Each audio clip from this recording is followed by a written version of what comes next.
Hi friends, నేను మీ Jafar. Welcome back to Jafar education. ఈ వీడియోలో మనము 8th క్లాస్ సోషల్కి సంబంధించినటువంటి లెసన్ వైజ్ ఇంపార్టెంట్ బిట్స్ని అయితే మనము రీజన్ చేసుకుందాం. ఆల్రెడీ మనం పార్ట్ 1 వీడియోలో ఫస్ట్ లెసన్ నుండి 6th లెసన్ వరకు ఇంపార్టెంట్ బిట్స్ని అయితే మనం రీజన్ చేసుకున్నాం. ఆల్రెడీ ఆ యొక్క వీడియో యొక్క లింక్ నేను డిస్క్రిప్షన్లో ఇస్తాను. చూడని వారు ఎవరైనా అంటే చూసే ప్రయత్నం అయితే చేయండి. ఈ వీడియోలో మనము 7th లెసన్ నుండి మిగతా లెసన్లు అన్నీ కూడా ఈ యొక్క వీడియోలో మనము క్లియర్గా లెసన్ వైజ్గా ఇంపార్టెంట్ బిట్స్ని అయితే మనము రివిజన్ అయితే చేసుకుందాం. మీకు ఈ యొక్క పీడిఎఫ్ని మన యొక్క వాట్సాప్ గ్రూప్లో షేర్ చేయబడుతుంది. ఆల్రెడీ షేర్ కూడా చేశాను. మళ్ళీ ఒకసారి షేర్ చేసే ప్రయత్నం చేస్తాను. ఎవరికైనా డిఎస్సి అండ్ టెట్కి సంబంధించినటువంటి మెటీరియల్స్ కావాలి అనుకుంటే, అదేవిధంగా పీడిఎఫ్ నోట్స్ కావాలి అనుకుంటే మన యొక్క వాట్సాప్ గ్రూప్లో జాయిన్ అవ్వండి. అక్కడ ఫ్రీగా మీకు అందించబడతాయి. మన అన్ని పీడిఎఫ్లు అక్కడ మేము షేర్ చేయడం అయితే జరుగుతుంది. మీకు కావాలి అనుకుంటే కామెంట్ సెక్షన్లో నేను వాట్సాప్ గ్రూప్కి లింక్ కామెంట్స్ పిన్ చేసి పెడతాను. అక్కడ నుండి జాయిన్ అవ్వండి. రైట్, ఇక మనము ఈ ద్రవ్యము బ్యాంకింగ్ లెసన్లో ఉన్నటువంటి ఇంపార్టెంట్ బిట్స్ని మనము చూద్దాము. చూసే ముందు మీరు తప్పకుండా మన యొక్క ఛానల్ని సబ్స్క్రైబ్ చేసుకోండి. మన యొక్క వీడియోస్ని లైక్ చేయండి, మీ యొక్క మిత్రులకు షేర్ చేయండి. రైట్, ఇక మనము ముఖ్యమైనటువంటి బిట్స్ని అయితే చూసే ప్రయత్నం అయితే చేద్దాం. రైట్, ఇక్కడ రోమన్ కాలంలో బిసెంట్ అనే బంగారు నాణం ప్రామాణికంగా ఉండేది, జాగ్రత్తగా గమనించండి. నెక్స్ట్, మౌర్యుల కాలంలో పానా అనే వెండి నాణం చలామణిలో ఉండేది. సో మౌర్యుల కాలంలో పానా అనే వెండి నాణం ఉండేది. రోమన్ల కాలంలో బిసెంట్ అనే బంగారు నాణం ప్రామాణికంగా ఉండేది, జాగ్రత్తగా గమనించండి. నెక్స్ట్, ప్రారంభంలో స్వర్ణకారులు ఇచ్చిన హుండీలు అనే రసీదులు ద్రవ్యంగా ఉండేవి. నెక్స్ట్ పాయింట్, భారతదేశంలో డబ్బును ముద్రించి పంపిణీ చేసే బాధ్యత కలిగిన సంస్థ ఏది అంటే రిజర్వ్ బ్యాంక్, జాగ్రత్తగా గుర్తుంచుకోండి. భారతదేశంలో తొలి బ్యాంకర్లుగా పిలువబడిన వారు బెంగాల్కు చెందిన జగత్ సేత్లు, పాట్నాకు చెందిన షాలు, జాగ్రత్తగా గుర్తుంచుకోండి. బెంగాల్కు చెందిన జగత్ సేత్లు, పాట్నాకి చెందిన షాలు, సూరత్కు చెందిన అరుణ్ జినాద్జీలు, అదేవిధంగా మద్రాస్కు చెందినటువంటి చెట్టియార్లు, వీరైతే భారతదేశంలో తొలి బ్యాంకర్లుగా పిలువబడడం అనేది జరుగుతుంది, జాగ్రత్తగా గమనించండి. నెక్స్ట్, 1606లో యూరప్లో ఆమ్స్టర్డామ్ ప్రధాన వాణిజ్య కేంద్రంగా ఉండేది. చూడండి, 1606లో యూరప్లో ప్రధాన వాణిజ్య కేంద్రంగా ఏది ఉండేదంటే ఆమ్స్టర్డామ్ అనేది ప్రధాన వాణిజ్య కేంద్రంగా ఉండేది. నెక్స్ట్ పాయింట్ చూసుకున్నట్లయితే ఇక్కడ బ్యాంకింగ్ వ్యవస్థ మొదటగా ఎక్కడ ప్రారంభమైందంటే ఆమ్స్టర్డామ్లో బ్యాంకింగ్ వ్యవస్థ మొదటగా ప్రారంభం కావడం జరిగింది, జాగ్రత్తగా గుర్తుంచుకోండి. నెక్స్ట్, వాణిజ్య బ్యాంకులు చేసే పనులు ఒకసారి మనము చూసుకున్నట్లయితే రైట్, ఇక్కడ వాణిజ్య బ్యాంకులు చేసే పనులు ప్రజల దగ్గర నుంచి డబ్బు జమ చేసుకోవడం, వ్యాపారస్తులు, పారిశ్రామికవేత్తలు, రైతులు వంటి వారికి అప్పులు ఇవ్వడం అనేది వాణిజ్య బ్యాంకు చేసే పనులు. నెక్స్ట్, పొదుపు ఖాతాల్లో జమ చేస్తే డబ్బు భద్రంగా ఉంటుంది, తక్కువ వడ్డీ చెల్లిస్తారు, ఎప్పుడు కావాలంటే అప్పుడు డబ్బును తీసుకోవచ్చును. బేసిక్ సేవింగ్ బ్యాంక్ డిపాజిట్ అకౌంట్కు సంబంధించినటువంటి కొన్ని విషయాల్ని మనము గమనించినట్లయితే రైట్, ఇక్కడ చూసుకున్నట్లయితే ప్రస్తుతం డబ్బు చెల్లించడానికి, తీసుకోవడానికి విస్తృతంగా ఉపయోగించే సాధనం ఏంటంటే చెక్ అనేది ఖాతాదారుడు తన ఖాతాలో నుంచి తాను సూచించిన వ్యక్తికి డబ్బు చెల్లించమని ఇచ్చే పత్రమే చెక్ అని అంటాము. నెక్స్ట్ పాయింట్ చూసుకున్నట్లయితే ఇక్కడ వ్యాపారవేత్తలు, దుకాణదారులు, కంపెనీలు నిర్వహించే బ్యాంకు ఖాతా ఏది అంటే కరెంట్ ఖాతా. ప్రతిరోజు అనేక సార్లు బ్యాంకులో డబ్బును జమ చేయడం, తీసుకోవడం చేసే వాళ్ళు కరెంట్ ఖాతాను కలిగి ఉంటారు. కరెంట్ ఖాతాలో డబ్బు జమ చేసే వారికి బ్యాంక్ ఎటువంటి వడ్డీ ఇవ్వదు, అదనంగా సేవా రుసుము కూడా వసూలు చేస్తుంది. నెక్స్ట్ పాయింట్, కరెంట్ ఖాతా కలిగిన వారు రోజుకి ఎన్నిసార్లైన డబ్బును డిపాజిట్ చేయవచ్చును, మరి వెనక్కి కూడా తీసుకునే వెసులుబాటు అనేది కరెంట్ ఖాతాకి ఉంటుంది. ఏటీఎం అంటే ఆటోమేటెడ్ టెల్లర్ మిషన్. నెక్స్ట్, నగదు రహిత లావాదేవీలు జరపడానికి ఉపయోగపడే డెబిట్ కార్డులు, క్రెడిట్ కార్డులు. నెక్స్ట్, మనం నగదును తీసుకెళ్లాల్సిన అవసరం లేకుండా మన ఖాతాలోంచి చెల్లింపులు చేయడానికి వీలు కల్పించే బ్యాంకింగ్ సౌకర్యం ఏంటంటే డెబిట్ కార్డ్. నెక్స్ట్ పాయింట్, రోజులో 24 గంటలు ఎప్పుడైనా డబ్బులు జమ చేయడానికి, తీసుకోవడానికి వీలు కల్పించే బ్యాంకు సౌకర్యం ఏది అంటే ఏటీఎం, జాగ్రత్తగా గుర్తుంచుకోండి. ఇంటర్నెట్ ద్వారా బ్యాంకింగ్ లావాదేవీలు నిర్వహించడానికి సహాయం చేసే సౌకర్యం నెట్ బ్యాంకింగ్. క్రెడిట్ కార్డ్ ద్వారా వివిధ రకాల చెల్లింపులు అనేటివి చేయవచ్చును. పొదుపు చేసేవారు ఫిక్స్డ్ డిపాజిట్ను ఎంచుకుంటే మంచిది, ఎందుకంటే తమ సొమ్ము భద్రంగా ఉండటమే కాకుండా బ్యాంక్ అనేది అధిక వడ్డీ కూడా ఇవ్వడం అనేది జరుగుతుంది. సేవింగ్ కరెంట్ ఖాతాల కంటే ఫిక్స్డ్ డిపాజిట్ పైనే ఎక్కువ వడ్డీ లభిస్తుంది, జాగ్రత్తగా గమనించండి. నెక్స్ట్ ఎస్హెచ్జి అంటే సెల్ఫ్ హెల్ప్ గ్రూప్ లేదా స్వయం సహాయక బృందాలు, అదే డ్వాక్రా గ్రూపులు అంటాం వాటిని. అదేవిధంగా పాలిమార్ బ్యాంక్ నోట్లు వల్ల ఉపయోగాలు.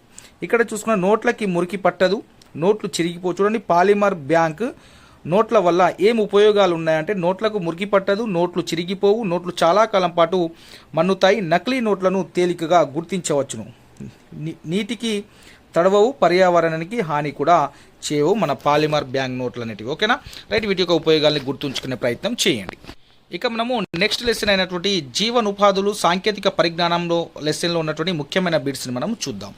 రైట్, ఇక్కడ చూసుకున్నట్లయితే ఒక కొత్త యంత్రాన్ని లేదా ఉత్పత్తి విధానాన్ని తొలిసారిగా కనుక్కోవడాన్ని మనము ఆవిష్కరణ అంటాము. అమెరికాలో కార్ల ఉత్పత్తిని వేగవంతం చేయడానికి హెన్రీ ఫోర్డ్ అనే వ్యక్తి అసెంబ్లీ లైన్ విధానాన్ని ప్రవేశపెట్టాడు. అసెంబ్లీ లైన్ అనే విధానాన్ని ప్రవేశపెట్టింది హెన్రీ ఫోర్డ్. ఇక్కడ అమెరికాలో కార్ల ఉత్పత్తిని వేగవంతం చేయడానికి అసెంబ్లీ లైన్ విధానాన్ని ప్రవేశపెట్టింది హెన్రీ ఫోర్డ్, జాగ్రత్తగా గుర్తుంచుకోండి. నెక్స్ట్ 1991, 1991, 2009 మధ్య కాలంలో భారతదేశంలో ఆహార ధాన్యాల వార్షిక ఉత్పత్తి అనేది సంవత్సరానికి 229 మిలియన్ టన్నులు ఉండెను, జాగ్రత్తగా గుర్తుంచుకోండి. నెక్స్ట్ ఇక్కడ చూసుకున్నట్లయితే మనకు 1990 కాలంలో 21వ శతాబ్దపు ప్రారంభంలో రైతులు ప్రతి సంవత్సరం 200 మిలియన్ టన్నుల ఆహార ధాన్యాలు ఉత్పత్తి చేసేవారు 1990లో. నెక్స్ట్ కంబైన్డ్ హార్వెస్టర్ వల్ల ఉపయోగాలు ఒకసారి చూసుకుంటే వరిని కోస్తుంది, అది ధాన్యం నూర్పిడి చేస్తుంది, పోతపోసి గింజ మరి పొల్లును వేరు చూస్తుంది. మన కంబైన్డ్ హార్వెస్ట్ యొక్క ఉపయోగాలు ఇవి. దానివల్ల నష్టాలు ఏమున్నాయి? వరి కోత యంత్రం వల్ల నష్టాలు ఏంటంటే గ్రామీణ ప్రాంతాల్లో ఉపాధి అవకాశాలు తగ్గే అవకాశం అయితే ఉంది. నెక్స్ట్ భారతదేశంలో వస్తు పరిశ్రమలో దాదాపు 10 కోట్ల మంది ఉపాధి అనేది పొందుతున్నారు మన వస్త్ర పరిశ్రమలలో. నెక్స్ట్ పాయింట్ ఇక్కడ చూసుకున్నట్లయితే మనము భారతదేశంలో వ్యవసాయం తర్వాత వస్త్ర పరిశ్రమకు ఎక్కువ మంది ఉపాధి అయితే వస్త్ర పరిశ్రమలో పొందడం అనేది జరుగుతుంది. 1940లో 40,000 మరమగ్గాలు మాత్రమే ఉండేవి మన యొక్క దేశంలో, 40,000 మరమగ్గాలు మాత్రమే ఉండేవి, జాగ్రత్తగా గుర్తుంచుకోండి. నెక్స్ట్ పాయింట్, మరమగ్గాలు ఎక్కువగా ఇక్కడ ఉండేవి తమిళనాడు, మహారాష్ట్ర, గుజరాత్లో మరమగ్గం కేంద్రాలు ఎక్కువగా ఉండేవి. ఇక్కడ తమిళనాడు, మహారాష్ట్ర, గుజరాత్లో మన మరమగ్గాలు అనేటివి ఎక్కువగా ఉండేవి. వస్త్ర పరిశ్రమలో మరమగ్గాల ఉపయోగం ఎక్కువైంది, చేనేత మగ్గాలు అనేటివి తగ్గిపోవడం అనేది జరిగింది. ప్రతి కార్మికునికి చేనేతలో కంటే మరమగ్గాల మీద 6 రెట్లు వస్త్రం ఎక్కువ ఉత్పత్తి అవుతున్నది. నెక్స్ట్ పాయింట్ చూసుకున్నట్లయితే భారతదేశంలో చేనేత యూనిట్లు ఎక్కువ గల రాష్ట్రం ఏది అంటే తమిళనాడు, జాగ్రత్తగా గుర్తుంచుకోండి. మన యొక్క టెలికమ్యూనికేషన్ నెట్వర్క్ ప్రపంచంలో 3వ అతిపెద్దది ఏది అంటే భారతదేశము. భారతదేశంలో టెలికమ్యూనికేషన్ నెట్వర్క్ అనేది ప్రపంచంలోనే 3వ అతిపెద్దదిగా మన యొక్క దేశం ఉంది, 3వ ప్లేస్లో. నెక్స్ట్ 1995లో మొదటిసారి మొబైల్ ఫోన్లు అనేటివి మన యొక్క దేశంలో అందుబాటులోకి రావడం అనేది జరిగింది, జాగ్రత్తగా గమనించండి. చూడండి, మొదటిసారిగా మొబైల్ ఫోన్లు అందుబాటులోకి వచ్చింది 1995లో. ఆ యొక్క ఇయర్ని గుర్తుంచుకునే ప్రయత్నం చేయండి. నెక్స్ట్ 9వ పాఠమైనటువంటి ప్రజా ఆరోగ్యం ప్రభుత్వము, దీనిలో ఉన్నటువంటి ముఖ్యమైన బిట్స్ మనము రివిజన్ అయితే చేసుకుందాం. చూడండి, ఇక్కడ ఔషధాలు తయారు చేయడంలో ప్రపంచంలో భారతదేశం అనేది 4వ పెద్ద దేశము. అంటే ఔషధాలు తయారు చేయడంలో ప్రపంచంలో భారతదేశం స్థానం ఎంత? 4. ప్రపంచంలోకెల్లా భారతదేశంలో అధికంగా వైద్య కళాశాలలు ఉన్నాయి. భారతదేశంలో ప్రతి సంవత్సరము 15,000 మంది డాక్టర్లు అర్హత పొందుతున్నారు. భారతదేశంలో 1950లో 2,717 ఆసుపత్రులు ఉండేవి. 2000 నాటికి భారతదేశంలో ఆసుపత్రుల సంఖ్య 18,218కి చేరుకోవడం అనేది జరిగింది, జాగ్రత్తగా గుర్తుంచుకోండి. నెక్స్ట్ పాయింట్ ఇక్కడ చూసుకున్నట్లయితే గ్రామీణ స్థాయిలో ఆరోగ్య సేవలు అందించడానికి ఆశా కార్యకర్త అనే వాళ్ళు ఉంటారు. అదేవిధంగా ASHA అంటే అక్రిడేటెడ్ సోషల్ హెల్త్ యాక్టివిస్ట్ కూడా ఉంటారు. మన రాష్ట్రంలో ప్రతి 5,000 మందికి ఒక ఆరోగ్య ఉప కేంద్రం అనేది అందుబాటులో అయితే ఉంది, జాగ్రత్తగా గమనించండి. నెక్స్ట్ ఇక్కడ MBHA అంటే మల్టీపర్పస్ హెల్త్ అసిస్టెంట్ లేదా బహుళ ఉద్దేశ ఆరోగ్య సహాయకులు కూడా ఉంటారు. నెక్స్ట్ పాయింట్ ఇక్కడ PHC అంటే ప్రైమరీ హెల్త్ సెంటర్ లేదా ప్రాథమిక ఆరోగ్య కేంద్రం అంటాం.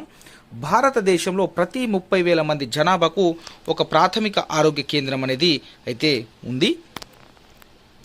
నెక్స్ట్ పాయింట్ ఇక్కడ ప్రతి 4 లేదా 5 ప్రాథమిక ఆరోగ్య కేంద్రాలకు ఒక ప్రజా ఆరోగ్య కేంద్రం అనేది కమ్యూనిటీ వైద్యశాల అనేది ఉంటుంది. ఇక మనము నెక్స్ట్ పాయింట్ ఇక్కడ చూసుకున్నట్లయితే డివిజన్ స్థాయిలో మనకు 100 పడకలతో ప్రాంతీయ ఆసుపత్రి అనేది ఉంటుంది. ప్రజా ఆరోగ్య వ్యవస్థ ముఖ్య ఉద్దేశం ఏంటంటే పేదలకు తక్కువ ఖర్చు లేదా ఉచితంగా వైద్యం అందించడము. ఇక మనము నెక్స్ట్ పాయింట్ 108 108 వాహన సేవలు అత్యవసర సమయాల్లో ఫోన్ చేయగానే రోగులు లేదా బాధితుల వద్దకు చేరుకొని ప్రథమ చికిత్స అందిస్తాయి. తదుపరి వైద్యం కోసము హాస్పిటల్కి అయితే పంపించడం అనేది జరుగుతుంది. నెక్స్ట్ 104 ఒకసారి చూసుకున్నట్లయితే నెక్స్ట్ ఇక్కడ 104 వాహనంలో ఆరోగ్య సిబ్బంది మందులతో సహా ప్రతి గ్రామానికి నెల వెళ్ళి ఆరోగ్య పరీక్షలు జరిపి అక్కడ ఉచితంగా వారికి మన యొక్క మందులు కావచ్చు టాబ్లెట్స్ కానీ ఇవ్వడం అనేది జరుగుతుంది 104 వాళ్ళు. నెక్స్ట్ ఇక్కడ ఏంటి 104 వాహనంలో ఎప్పుడు ఎన్నిసార్లు పోతారో నెలకు ఒకసారి, అది గుర్తుంచుకోండి. దేశ జనాభాలో 20% మరియు మాత్రమే వాళ్ళు జబ్బు పడినప్పుడు అవసరమైన మందులు కొనడానికి స్థితిలో ఉన్నారు. అంటే మన దేశంలో 20% మంది మాత్రమే జబ్బు వచ్చినప్పుడు వారికి అవసరమైనటువంటి మందులు కొనే స్థితిలో ఉన్నారు. మిగతా 80% మంది అయితే మందులు కొనే పరిస్థితిలో అయితే లేరు. నెక్స్ట్ పాయింట్ ఇక్కడ గమనించినట్లయితే నీళ్ల వల్ల వ్యాపించే విరేచనాలు, కలరా వంటి వ్యాధులు వస్తాయి మనకు నీళ్ల వల్ల, జాగ్రత్తగా గుర్తుంచుకోండి. ఇక్కడ మనము నెక్స్ట్ పాయింట్ చూసుకున్నట్లయితే మన దేశంలో ప్రతిరోజు నీటి సంబంధిత వ్యాధుల కారణంగా 1600 మంది అనేది చనిపోతున్నారు, జాగ్రత్తగా అందులో చాలా మంది 5 సంవత్సరాల లోపు వారే ఉన్నారు. సో ఇది గుర్తుంచుకునే ప్రయత్నం చేయండి. ప్రజలందరి కోసం కల్పించే సదుపాయాలను ప్రజా సదుపాయాలు అంటాము. ప్రజా సదుపాయాలకు ఉదాహరణ ఆరోగ్య సేవలు, పారిశుద్ధ్యము, విద్యుత్, ప్రజా రవాణా, పాఠశాలలు. నెక్స్ట్ ప్రజా సదుపాయాలను కల్పించేవారు గవర్నమెంట్. బిఎంఐ అంటే బాడీ మాస్ ఇండెక్స్ లేదా శరీర సామర్థ్య సూచిక అంటాము. నెక్స్ట్ ప్రపంచ ఆరోగ్య సంస్థ WHO ప్రకారము అభివృద్ధి చెందుతున్న దేశాల్లో 5 సంవత్సరాల లోపు పిల్లల్లో అంటువ్యాధుల కారణంగా జరిగే మరణాల. నెక్స్ట్ ఇక్కడ మనము 10వ లెసన్లో ఉన్నటువంటి బ్రిటిష్ నిజాం పాలనలో భూస్వాములు, కౌలుదారులు ఈ లెసన్లో ఉన్నటువంటి ముఖ్యమైన బిట్స్ని అయితే మనము రివిజన్ చేసుకుందాము. ఇక్కడ చూసుకున్నట్లయితే మొఘల్ చక్రవర్తుల పాలనలో జమీందారులు రైతుల నుంచి శిస్తు వసూలు చేసి ప్రభుత్వానికి జమ చేసేవారు. తెలంగాణ ప్రాంతంలో జమీందారుల నివాసాలను గడీలు అని పిలిచేవారు, జాగ్రత్తగా గుర్తుంచుకోండి. సొంత భూమి లేని రైతులు భూస్వాముల భూములను సాగు చేసి పంటలో కొంత భాగంను ముందుగా నిర్ణయించిన కౌలుకు గాని ప్రతిఫలంగా చెల్లించేవారు, వారినే కౌలుదారులని పిలుస్తారు.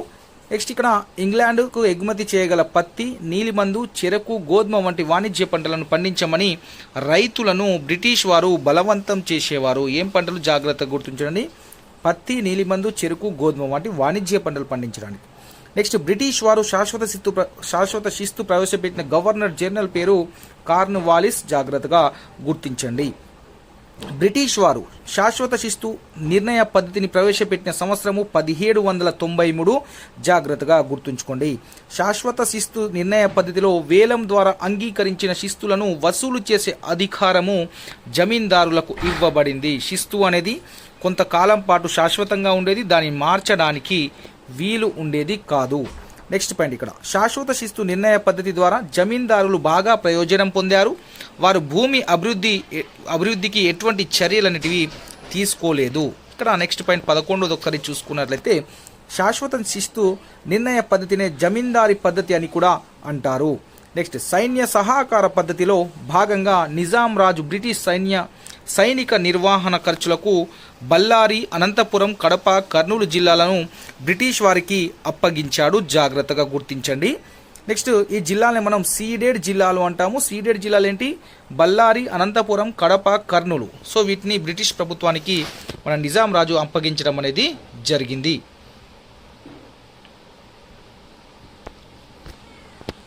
మనము నెక్స్ట్ పాయింట్ ఇక్కడ చూసుకున్నట్లయితే 1800 సంవత్సరం నవంబర్లో సీడెడ్ జిల్లాలకు కలెక్టర్గా పనిచేసింది థామస్ మన్రో, గుర్తుంచుకోండి. సీడెడ్ జిల్లాలకు కలెక్టర్గా 1800 సంవత్సరం నవంబర్లో ఎవరు పనిచేయడం జరిగిందంటే మన యొక్క థామస్ మన్రో పనిచేయడం అనేది జరిగింది. రాయలసీమ ప్రాంతంలో పాలేగర్లను అణిచి శాంతి భద్రతలు నెలకొల్పింది థామస్ మన్రో. నెక్స్ట్ ఇక్కడ మన్రో రాయలసీమ లేదా సీడెడ్ జిల్లాలకు భూమి సర్వే, శిస్తీకరణ చేపట్టడం అనేది జరిగింది. శిస్తు వసూలులో రైత్వారి పద్ధతిని ప్రవేశపెట్టింది థామస్ మన్రో, జాగ్రత్తగా గుర్తించండి. రైత్వారి పద్ధతిని ప్రవేశపెట్టింది ఎవరు? శిస్తు వసూలులలో థామస్ మన్రో. మన్రో రైతులకయ్యే వ్యవసాయ ఖర్చులకు ప్రభుత్వం నుంచి అప్పులు ఇప్పించాడు. రైత్వారి పద్ధతిలో రైతులే ప్రభుత్వానికి నేరుగా పన్నులు చెల్లిస్తారు, మధ్యవర్తులు అనేవారు ఉండరు. మన్రో సాగు భూమి విస్తరణ కూడా చర్యలు తీసుకున్నాడు థామస్ మన్రో, జాగ్రత్తగా గుర్తించే ప్రయత్నం చేయండి. నెక్స్ట్ పాయింట్ ఇక్కడ చూసుకున్నది సర్ ఆర్థర్ కాటన్ కృషి వల్ల 1849లో ధవళేశ్వరం వద్ద గోదావరి నదిపై ఆనకట్ట నిర్మించడం అనేది జరిగింది. ఇది విజయవాడ వద్ద కృష్ణా నదిపై 1854లో ఆనకట్ట నిర్మాణం అనేది జరిగింది. జాగ్రత్తగా గుర్తుంచుకునే ప్రయత్నం చేయండి. ఇక మనము నెక్స్ట్ పాయింట్ ఇక్కడ చూసుకున్నట్లయితే 1861లో అమెరికాలో జరిగిన అంతర్యుద్ధం వల్ల భారతదేశంలోని పత్తి పంటకు బాగా గిరాకీ అనేది పెరిగింది. ఎప్పుడు? 1861లో. ఇక మనము నెక్స్ట్ పాయింట్ ఇక్కడ చూసుకున్నట్లయితే 1865లో అమెరికా అంతర్యుద్ధం ముగియడంతో పత్తి గిరాకీ బాగా తగ్గిపోయింది. బ్రిటిష్ వారి పాలనలో ఆంధ్ర ప్రాంతంలో వచ్చిన కరువు గంజాం కరువు. జాగ్రత్తగా గుర్తుంచుకోండి, ఇది ఆంధ్ర ప్రాంతంలో వచ్చింది. ఆ కరువు పేరు గంజాం కరువు అని చెప్పడం జరుగుతుంది. నిజాం పాలనలో పన్ను వసూలులో మధ్యస్థాయి వారు ఉంచుకునే మొత్తాన్ని ఏమని పిలిచేవారు? సర్ఫే ఖాస్ అని పిలవడం అనేది జరుగుతుంది. జాగ్రత్తగా గుర్తుంచుకోండి. నిజాం పాలనలో హైదరాబాద్ రాష్ట్రంలో 6535 గ్రామాలలో 1500 మంది జాగీర్లు, 497 గ్రామాల్లో 14 సంస్థానాలు అనేటివి ఉండేవి. నెక్స్ట్ పాయింట్ ఇక్కడ చూసుకున్నట్లయితే తెలంగాణ ప్రాంతంలో 1,00,000 ఎకరాలకు పైగా ఉండిన భూస్వామి విష్ణువు రామచంద్రారెడ్డి. తీవ్రమైన గాంజాం కరువు సంభవించిన కాలం 1865-66. నెక్స్ట్ కరువులు తరచుగా సంభవించే ప్రాంతాలు రాయలసీమలో ఉంటాయి. 19వ శతాబ్దం ద్వితీయార్ధంలో 11 కరువులు అనేటివి రావడం జరిగింది. ఇక్కడ నెక్స్ట్ పాయింట్ చూసుకున్నట్లయితే రైతాంగ విప్లవాలకు కారణాలు అధిక శిస్తు వసూలు చేయడం, భూస్వాములు మరియు వడ్డీ వ్యాపారులు దోపిడీ చేయడం వల్ల రైతాంగ విప్లవాలు అనేటివి రావడం జరిగింది. రంఫాత్ ఫితూరీలు అదేవిధంగా మోప్లా తిరుగుబాటు అనేవి రైతాంగ ఉద్యమాలు. ఇది రంపా ఫితూరీలు అదేవిధంగా మోప్లా తిరుగుబాట్లు, వీటిని గుర్తుంచుకోండి. ఇవి రెండు రైతాంగ ఉద్యమాలు. కిసాన్ సభల ప్రధానమైన డిమాండ్లు ఏంటంటే భూస్వామ్య వ్యవస్థ రద్దు చేయడం, భూమి శిస్తు రద్దు, వడ్డీ వ్యాపారుల నియంత్రణ అనేది కిసాన్ సభల ప్రధాన ఉద్దేశం. దేశ్ముఖ్ అంటే భూమి శిస్తు వసూలు చేసే అధికారి. పట్టా అంటే భూమిపై యాజమాన్య హక్కులను తెలిపే ఒక పత్రము. తెలంగాణ ప్రాంతంలో మహబూబ్ నగర్, నల్గొండ జిల్లాలలో 1000 ఎకరాలకు పైగా భూమి ఉన్న దొరలు దాదాపుగా 550 మంది ఉండేవారు. తెలంగాణ ప్రాంతంలో దొరలు అంటే భూస్వాములు అని అర్థము. ఇక మనము నెక్స్ట్ లెసన్ ఇక్కడ చూసుకున్నట్లయితే 11వది జాతీయ ఉద్యమము తొలి దశ 1885 నుంచి 1919 వరకు. దీంట్లో ఉన్నటువంటి ముఖ్యమైన బిట్స్ మనము రివిజన్ చేసుకుందాం. ఇక్కడ చూసుకున్నట్లయితే 1857 తిరుగుబాట్లు పాల్గొన్న వారు సైనికులు, సాధారణ రైతులు, చేతి వృత్తుల వారు, రాజులు. నెక్స్ట్ భారతదేశ సమస్యలను చర్చించడానికి దాదాబాయి నౌరోజీ లండన్లో 1866లో ఈస్ట్ ఇండియా అసోసియేషన్ను స్థాపించాడు. ఈస్ట్ ఇండియా అసోసియేషన్ను స్థాపించింది ఎవరు? దాదాబాయి నౌరోజీ. ఎక్కడ? లండన్లో. ఎప్పుడు? 1866లో. భారత జాతీయ కాంగ్రెస్ 1885 డిసెంబర్ నెలలో ఏర్పాటైంది. భారత జాతీయ కాంగ్రెస్ తొలి సమావేశానికి అధ్యక్షులు డబ్ల్యూసి బెనర్జీ. జాగ్రత్తగా గుర్తుంచుకోండి. భారత జాతీయ కాంగ్రెస్ తొలి సమావేశానికి మొత్తం 72 మంది ప్రతినిధులు హాజరు కావడం జరిగింది. భారత జాతీయ కాంగ్రెస్ స్థాపనలో ప్రధాన పాత్ర పోషించిన ఆంగ్లేయుడు ఏఓ హ్యూమ్. జాగ్రత్తగా గుర్తుంచుకోండి. భారత జాతీయ కాంగ్రెస్ సమావేశాలు ప్రతి సంవత్సరము డిసెంబర్ నెలలో జరుగుతాయి. భారత జాతీయ కాంగ్రెస్ మొదటి మహిళా గ్రాడ్యుయేట్ కాదంబరి గంగూలీ. జాగ్రత్తగా గుర్తుంచుకునే ప్రయత్నం చేయండి. కాదంబరి గంగూలీ. జాతీయోద్యమ చరిత్రలో 1885 నుంచి 1919 మధ్య కాలానికి ఏమంటాం? దాన్ని మితవాద యుగం అని అంటాము. మితవాద యుగం ఇయర్ 1885 to 1919 మధ్య కాలాన్ని మనము మితవాద యుగం అని చెప్పుకుంటాము. మితవాదుల విధానాలు చూసుకున్నట్లయితే విన్నపాలు, ప్రార్థనలు చేయడము, ఆందోళనలు చేపట్టడం. ఇది మితవాదుల యొక్క విధానాలు. విన్నపాలు, ప్రార్థనలు చేయడం, ఆందోళనలు చేపట్టడము. నెక్స్ట్ పాయింట్ మితవాదుల ప్రధాన డిమాండ్లు. విధాన సభలో మరింత మంది భారతీయులకు ప్రాతినిధ్యం కల్పించుట, ప్రభుత్వ ఉన్నతాధికారులుగా భారతీయులను కూడా నియమించాలి, సివిల్ సర్వీస్ పరీక్షలను భారతదేశంలో కూడా నిర్వహించాలని వారి యొక్క డిమాండ్స్ అనేటివి ఉండేను. ఇక నెక్స్ట్ పాయింట్ చూసుకున్నట్లయితే ఇక్కడ భారతదేశంలో బ్రిటిష్ వారి దోపిడీ విధానాన్ని అధ్యయనం చేసింది ఎవరు అంటే దాదాబాయి నౌరోజీ, ఆర్సి దత్. జాగ్రత్తగా గుర్తుంచుకొని భారతదేశంలో బ్రిటిష్ వారి యొక్క దోపిడీని మీద విధానాన్ని అదేవిధంగా అధ్యయనం చేసింది, దోపిడీ విధానాన్ని అధ్యయనం చేసింది దాదాబాయి నౌరోజీ, ఆర్సి దత్. వీరి యొక్క పేర్లను గుర్తుంచుకోండి. నెక్స్ట్ పాయింట్ ఇక్కడ భారతదేశంలో పేదరికానికి బ్రిటిష్ వారి దోపిడీ విధానమేనని నిర్ధారించింది ఎవరు అంటే దాదాబాయి నౌరోజీ, ఆర్సి దత్ గారు. నెక్స్ట్ పాయింట్ ఇక్కడ చూసుకున్నట్లయితే మనము బ్రిటిష్ పాలనలో కరువు పేదరికానికి కారణము అధిక భూమి శిస్తు వసూలు చేయడము, అదేవిధంగా ఆహార ధాన్యాల ఎగుమతి. జాతి ఉద్యమ చరిత్రలో 1905-1920 మధ్య కాలాన్ని మనము అతివాద యుగం అంటాము. ఓకే, ఇక్కడ మితవాద యుగం ఆల్రెడీ చెప్పుకున్నాం. 1885 నుంచి 1919 వరకు మితవాద యుగం అంటాం. 1905 నుంచి 1920 మధ్య కాలాన్ని అతివేద యుగం అంటారు. ఇక్కడ నెక్స్ట్ పాయింట్ చూసుకున్నట్లయితే భారత జాతీయ ఉద్యమంలో ఒక ముందడుగు స్వదేశీ ఉద్యమము. బెంగాల్ విభజనకు కారకుడు కర్జన్. జాగ్రత్తగా గుర్తుంచుకోండి. బెంగాల్ విభజన యొక్క ఉద్దేశం ఏంటంటే బెంగాలీలో ఉన్న జాతీయవాదాన్ని బలహీనపరచడం జరిగింది బెంగాల్ విభజన చేసి. నెక్స్ట్ ఇక్కడ బెంగాల్ విభజన చేసిన సంవత్సరం 1905. బెంగాల్ విభజనకు వ్యతిరేకంగా జరిగిన ఉద్యమం వందే మాతర ఉద్యమం, అదేవిధంగా దీన్ని స్వదేశీ ఉద్యమం అని కూడా అంటాము. స్వదేశీ ఉద్యమంలో చేపట్టిన కార్యక్రమాలు ఒకసారి మనం చూసుకున్నట్లయితే మహిళలు విదేశీ గాజులు వేసుకోవడాన్ని, విదేశీ వంటలు చేయడానికి నిరాకరించారు. విదేశీ బట్టలను ఉతకడానికి బట్టలు ఉతికేవారు నిరాకరించారు. విదేశీ పంచదార ఉన్న నైవేద్యాన్ని తీసుకోవడానికి పూజారులు నిరాకరించారు. స్వదేశీ పాఠశాలలు కళాశాలలు స్థాపించబడ్డాయి. బ్రిటిష్ న్యాయస్థానాలను బహిష్కరించి న్యాయవాదులు స్వదేశీ న్యాయస్థానాలను ఏర్పాటు చేయడం అనేది జరిగింది. నెక్స్ట్ పాయింట్ స్వదేశీ ఉద్యమ కాలంలో బెంగాల్ కెమికల్ స్పోర్ట్స్ను ప్రారంభించింది ప్రఫుల్ల చంద్ర రే. జాగ్రత్తగా గుర్తుంచుకో. స్వదేశీ ఉద్యమంలో బెంగాల్ కెమికల్ స్టోర్స్ను ప్రారంభించింది ఎవరు అంటే ప్రఫుల్ల చంద్ర రే. స్వదేశీ ఉద్యమ కాలంలో స్థాపించబడిన ఉక్కు కర్మాగారం టాటా ఉక్కు కర్మాగారం. జాగ్రత్తగా గుర్తుంచుకోండి. బీహార్లో టాటా ఉక్కు కర్మాగారాన్ని స్థాపించింది జంషెడ్జీ టాటా. జాగ్రత్తగా గుర్తుంచుకునే ప్రయత్నం చేయండి. స్వదేశీ ఉద్యమంలో భారతదేశంలో వస్త్ర పరిశ్రమ బాగా ఊపు అందుకోవడం అనేది జరిగింది. మితవాద నాయకులు ముఖ్యులు దాదాబాయి నౌరోజీ, ఫిరోజ్ షా మొహతా, అదేవిధంగా డబ్ల్యూసి బెనర్జీ, సురేంద్రనాథ్ బెనర్జీ, ఆర్సి దత్, అదేవిధంగా సుబ్రహ్మణ్యం అయ్యర్ అనేది వాళ్ళు మితవాద నాయకుల్లో ముఖ్యమైన వాళ్ళు. నెక్స్ట్ పాయింట్ ఇక్కడ చూసుకున్నట్లయితే స్వరాజ్యం నా జన్మ హక్కు, దాన్ని సాధించి తీరుతానని నినాదం ఇచ్చిన నాయకుడు బాల గంగాధర్ తిలక్. జాగ్రత్తగా గుర్తుంచుకోండి. నెక్స్ట్ పాయింట్ ఇక్కడ 1907లో జరిగిన సూరత్ సమావేశంలో కాంగ్రెస్ నాయకులు అతివాదులు మితవాదులు అనే రెండు వర్గాలుగా విడిపోవడం అనేది జరిగింది.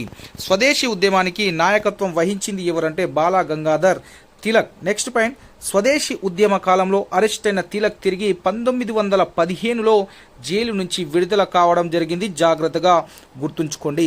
బెంగాల్ విభజన జరిగిన రోజు 1905 అక్టోబర్ 16 ఇయర్ని గుర్తుంచుకునే ప్రయత్నం చేయండి. బెంగాల్ విభజనకు వ్యతిరేకంగా జరిగిన ఉద్యమం ఏదంటే వందే మాతర ఉద్యమం, దీన్ని స్వదేశీ ఉద్యమం అంటాము.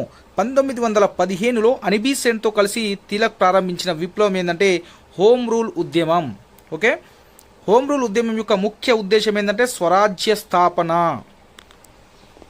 నెక్స్ట్ పాయింట్ ఇక్కడ 1916లో లక్నో ఒప్పందం ద్వారా అతివాదులు మరియు మితవాదులు అనేవారు ఏకమయ్యారు. ఏ ఒప్పందంతో అతివాదులు మితవాదులు ఏకమయ్యారు? లక్నో ఒప్పందం. ఎప్పుడు జరిగింది? 1916. నెక్స్ట్ పాయింట్ ఇక్కడ చూసుకున్నట్లయితే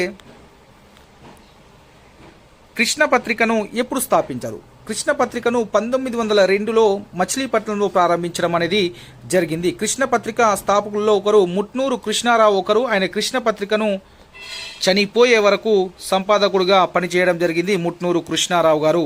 ఇక్కడ చూసుకున్న ఆంధ్ర ప్రాంతంలో జాతీయ ఉద్యమాన్ని ప్రచారం చేసిన పత్రిక ఏదంటే కృష్ణ పత్రిక. ఇది మనకు 8th క్లాస్ హైలైట్ అంశాల్లో కూడా ఉంటుంది. ముట్నూరు కృష్ణారావు గారు కృష్ణ పత్రికను స్థాపించింది. నెక్స్ట్ మీకు మొదటి ప్రపంచ యుద్ధం ప్రారంభమైన సంవత్సరం 1914. మొదటి ప్రపంచ యుద్ధం కాలంని గుర్తుంచుకోండి. 1914 నుంచి 1919 వరకు జరగడం అనేది జరిగింది. మొదటి ప్రపంచ యుద్ధంలో అంతిమంగా ఓడిపోయిన దేశం ఏది అంటే జర్మనీ.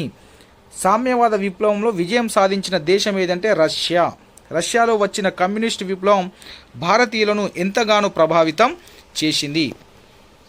నెక్స్ట్ పాయింట్ ఇక్కడ ప్రజలందరూ ఒక జాతికి ఏర్పడి తమపై తామే అధికారాన్ని కలిగి ఉండుటను సార్వభౌమాధికారం అంటాము. నెక్స్ట్ ఇక్కడ మితవాదుల విధానాలు, విన్నపాలు, ఆర్జీలు, ఆందోళనలు, వీటిని గుర్తుంచుకునే ప్రయత్నం చేయండి.